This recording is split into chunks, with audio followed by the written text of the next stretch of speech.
Ha! Papa Joms humingi ng favor sa nanay ni Carla. At Kalingap Rab tumutulong rin. Ano kaya ito mga Kalingap? Isang mapagpalang araw sa inyong lahat mga Kalingap, sanay hindi nyo po makalimutan na mag-like sa video na ito. At paunawa tapusin muna ang kabuuhan ng video na ito mga Kalingap at para malaman ang nilalaman nito. At maraming salamat po mga Kalingap sa pagpatuloy na pagsuporta lalo na kay Kuya Val Santos Matubang at kay Ate Edna Vlogs at Kalingap Rab, salamat po. Papa Joms humingi ng favor sa nanay ni Carla. At Kalingap Rab tumulong.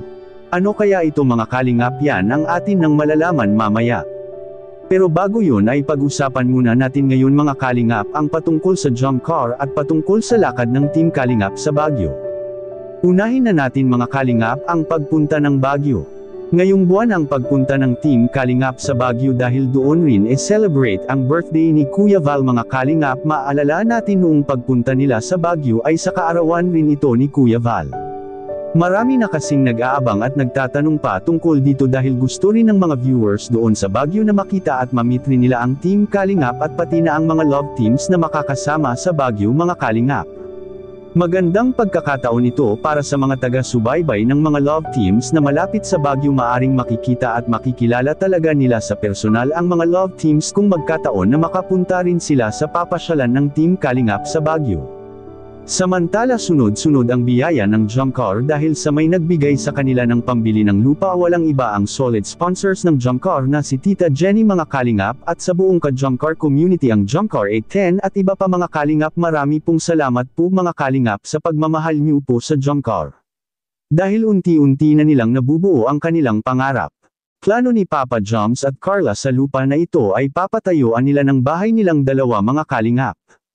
At nang dahil sa lupa na ito mga Kalingap ay hindi na pwedeng magkakahiwalay or mag-away ang jump car dahil may property na silang dalawa at ito ang magiging susi sa kanila na magkakaintindihan na silang dalawa sa totoong buhay.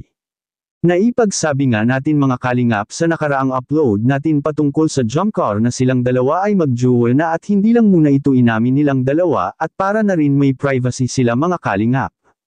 Magagamit rin nila ang lupa na ito pagdating ng araw kaya tama ang sinasabi ni Papa Joms mga Kalingap na doon rin naman sila papunta ni Carla ang magkaroon ng sarili nila at pati na ang kanilang future na pamilya.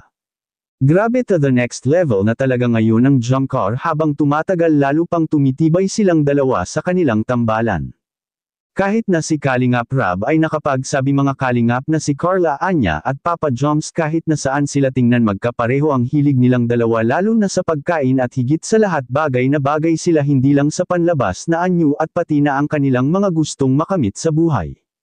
Maganda talaga ang magiging kalalabasan mga Kalingap sa jump car kung magpapakasal man sila dahil si Papa Joms ay masusuportahan ito ni Carla sa mga hangarin ni Papa Joms na ang makatulong dahil si Carla ay balak rin itong tumulong sa mga taong mahihirap. Kaya nga na nag-umpisa ng mag-vlog si Carla ngayon mga Kalingap at para pagdating ng tamang panahon si Carla makakatulong na rin ito sa mga taong mahihirap. Katulad sa ginagawa rin ni Papa Joms ngayon na kasalukuyan na may tinutulungan ito ngayon mga Kalingap. Tiyak magkakasundo talaga silang dalawa kung sila ay dumating man sa punto na silang dalawa ay mag-aasawa na. At sa kabilang dako naman mga Kalingap, ano kaya ang hinihingi ni Papa Joms na isang favor sa nanay ni Carla? Yan ang atin ang malalaman ngayon mga Kalingap. Gusto ni Carla na mag-propose muna si Papa Joms kay Carla at para sila na ay maging ganap na at official na mga Kalingap pagdating ng tamang panahon at magpapakasal na silang dalawa kung mag-propose si Papa Joms kay Carla. Pero bago yun ay kailangan munang magpaalam si Papa Joms sa mama ni Carla kung payag ba ito mga Kalingap. Anong masasabi niyo po tungkol dito? Please comment and God bless you all.